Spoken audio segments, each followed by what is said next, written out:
ഇപ്പോൾ salt restaurant നിങ്ങൾക്കായി ഒരുക്കിയിരിക്കുന്നു 300-ൽ പരം രുചി വിഭവങ്ങൾ. ആസ്വദിച്ചു കഴിക്കൂ, ആഘോഷിച്ചു കഴിക്കൂ. The salt restaurant, Panampilly Nagar, Thoppumpady and Kakkanad.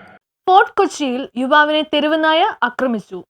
Fort Kochi കമാലക്കടവിൽ മത്സ്യബന്ധനം കഴിഞ്ഞു വരികയായിരുന്ന യുവാവിന് തെരുവുനായയുടെ കടിയേറ്റു. ആലപ്പുഴ ചേർത്തല സ്വദേശി തൈക്കൽ വീട്ടിൽ കിരൺദാസ് എന്ന 32-കാരനാണ് കടിയേറ്റത്. ഇയാൾ ഫോർട്ട് കൊച്ചി താലൂക്ക് ആശുപത്രിയിൽ ചികിത്സ തേടി. കൊച്ചി നഗരസഭ തെരുവുനായ ആക്രമണങ്ങൾ തടയാൻ നിരവധി പദ്ധതികൾ ആവിഷ്കരിച്ചിട്ടുണ്ടെങ്കിലും ഫോർട്ട് കൊച്ചി മട്ടാഞ്ചേരി പോലുള്ള ഭാഗങ്ങളിൽ തെരുവുനായ ശല്യം രൂക്ഷമായി തുടരുകയാണ്. കൊച്ചി മുനിസിപ്പൽ കോർപ്പറേഷൻ ഓഫീസിന് മുമ്പിലാണ് നായയുടെ ശല്യം ഏറെ രൂക്ഷമായിട്ടുള്ളത്. നായ്ക്കളുടെ ശല്യം വളരെ രൂക്ഷമായിട്ടുണ്ട്.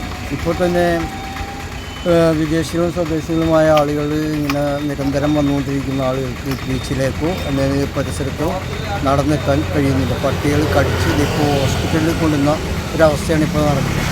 ഇതിന് അധികാരികൾ അതിൻ്റെ വേണ്ട നടപടികൾ സ്വീകരിക്കുന്നില്ലാത്തത് കൊണ്ടാണ് ഇവിടെ ഇത്തരം ഒരു പ്രവണത ആരംഭിക്കുന്നത്.